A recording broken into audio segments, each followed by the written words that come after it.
Monday, everybody. Donnie Baker here, LPR Sound Foundations. Hopefully, the first week of 2024 was your best week ever for this year, right? Hey, listen. So it's for me personally, it's time to get back to work. Holidays are over. Time to get back to business. So here we go. I'm starting a new series today. We're calling it the Weird Gear Chronicles, the series. So look, we got some weird equipment that we use here at ES Audio Recording Studios in Los Angeles. And I want to highlight a couple of these pieces. And what I'm going to do today is I'm going to tease it for you. I'm going to let you know what we're going to be bringing up in the next few weeks. And then in the next few weeks, we're going to go over each piece. I'm going to show you some examples of audio that running through it, examples of audio not running through it, that kind of thing. So hopefully you guys are excited about this. I've got some pretty strange pieces. I've got some pretty weird things that I use, and I actually use these in mixes. I actually use these in recording. Pretty much on every session that I do. It just works for me.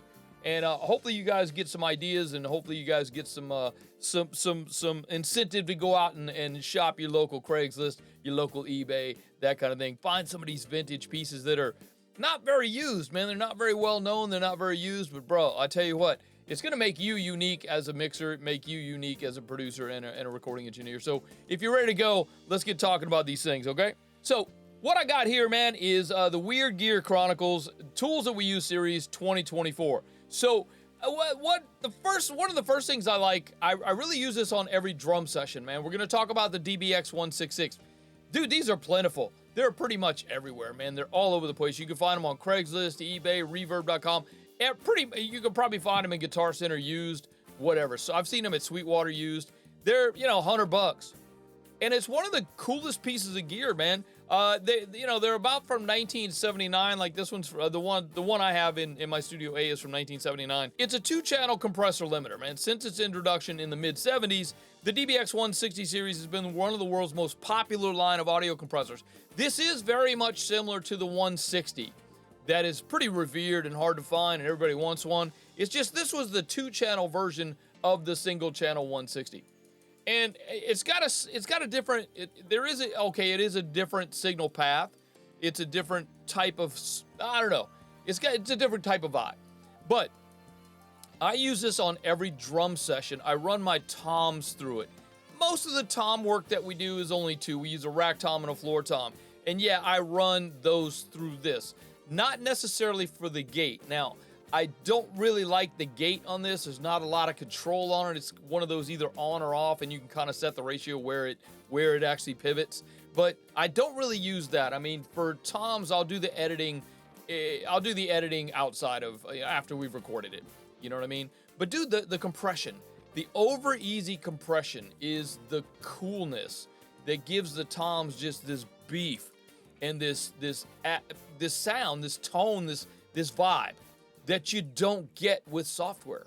And this is the thing with the Weird Gear Chronicles, is that these are pieces of equipment that don't really give, you can't get the sound that you get from these things with software. Yeah, there are models of it. There's models of this. There's models of this on the UAD's got a model of this. It just is not quite the same, man. What I'll do is next week we're going to do the DBX 166. The week after that, we're going to do the next one.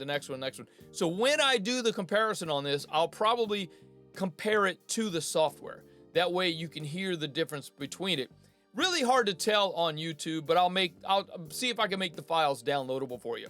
Okay, so the next week after that, we're going to talk about the Yuri LA4. Now, this was the successor to the popular LA3. The LA4 was kind of it's very aggressive. I do use this on drums. I like to use this on snares. If I do put a compressor on snares, this is the one. Sometimes hi-hats.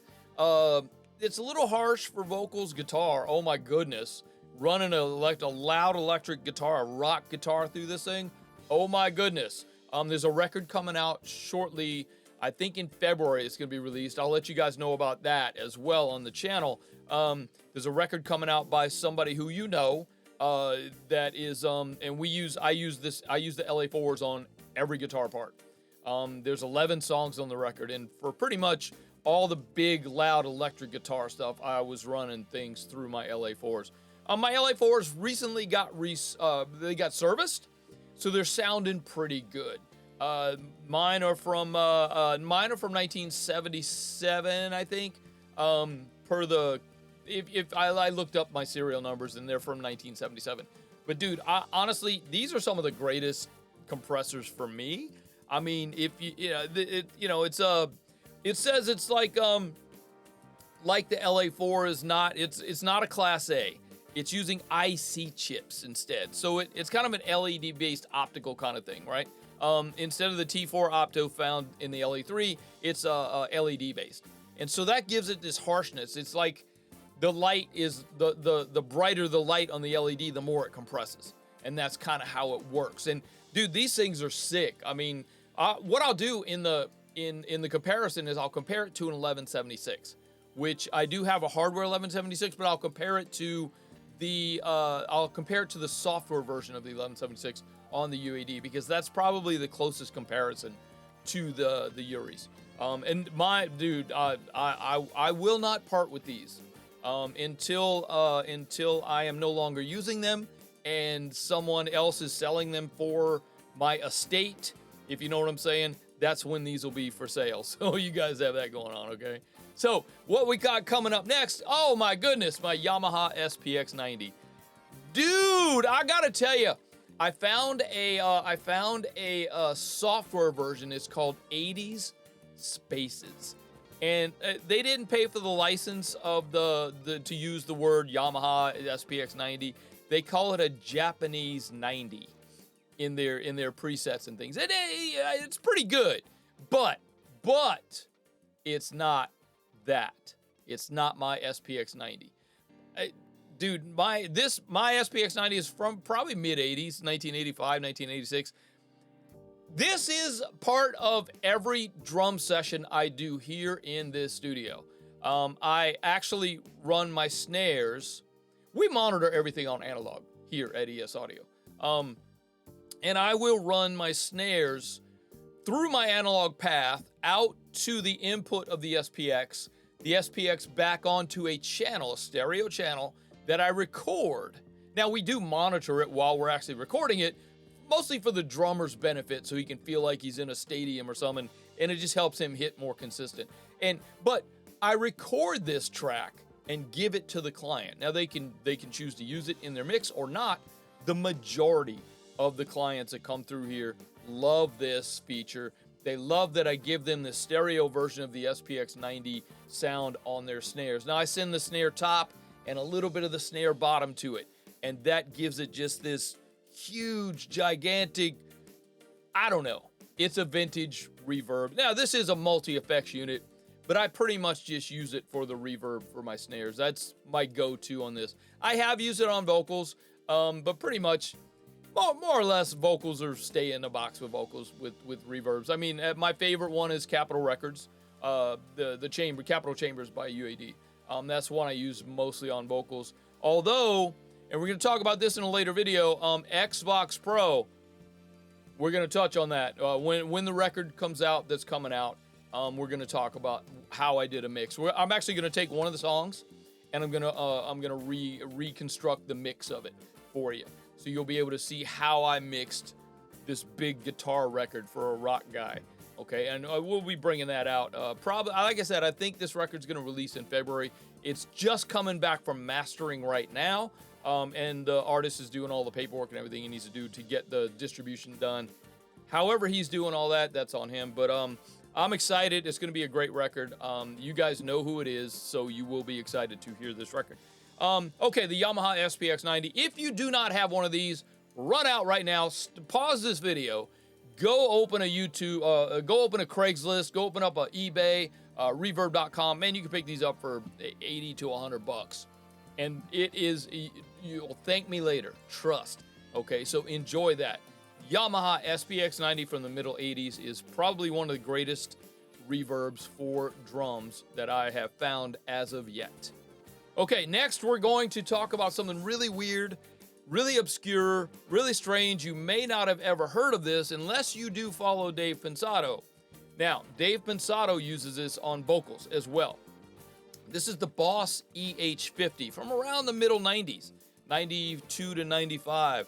The Boss EH50, it's a dual channel audio processor with its name Stereo Enhancer. And man, you touch this on some vocals and it just gives this little bit of wideness to the vocals that you kind of can't, again, you kind of can't get this stuff in software.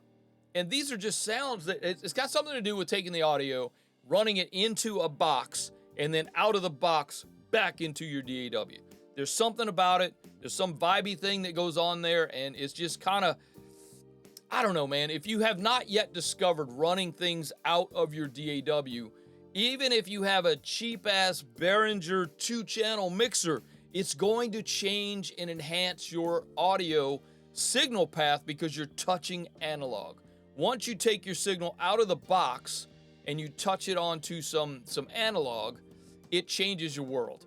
Having the Boss EH50, I mean, I have seen this literally on Craigslist for $40.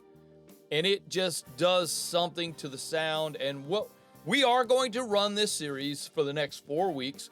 And this will be the final one. And I'm going to show you what it sounds like with and without. And then we'll try to find a software version of it, a software thing that kind of does what this thing does. We'll try to investigate that and bring it up on the channel for you. So hopefully you guys are digging this stuff, man. And this is going to be the next 4 weeks of this channel is going to be these things. So hopefully you like it. Let me know in the comments. While you're down there, please subscribe. You know how YouTube likes to have that thing going on. But you know, leave me a comment. Let me know if there's something weird that if you guys have been to the studio, if you've been to my website, esaudio.com. I'll put a link to that in the description. Go check it out, man. If you see some gear there that you want to see me highlight on this channel, let me know. Let me know in the comments. Shoot me an email, info@learnprorecording.com. I'll put that on the video as well. So you guys do that. And look, this is the second week of 2024. There's still time to get busy building your business in the audio world. Building your business as an audio engineer, a music producer, a studio owner. Man, let's quit your day job. Let's make it a goal this year that you're going to quit your day job and you're going to do something that you love for your work. I'm here to help you. I'm here to help you grow. I'm here to help you start. I'm here to help you build and to succeed. I want you to quit your day job.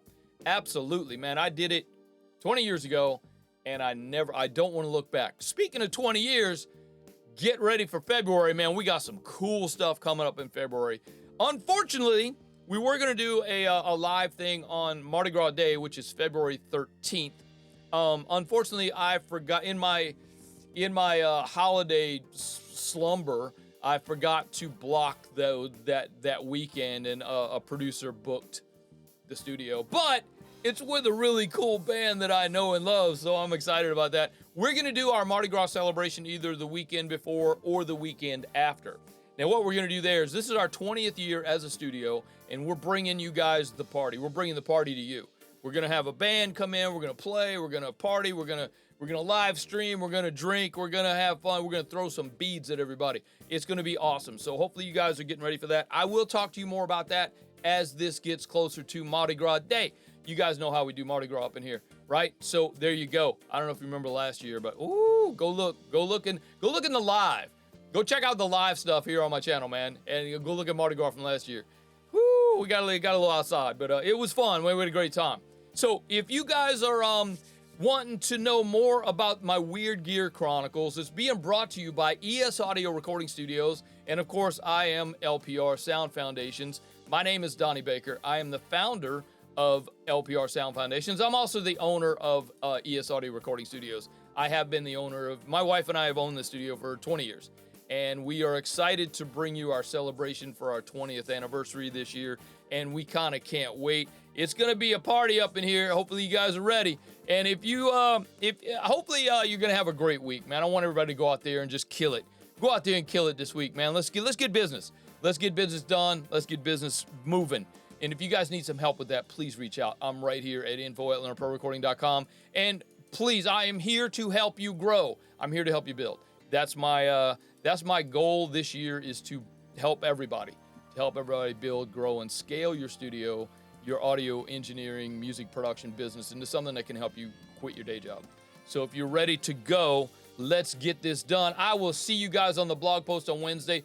More importantly, I will see you here next week where we start talking about the DBX 166 in our Weird Gear Chronicles, the series. My name's Donnie B. I'm out of here. Peace. Have a great week.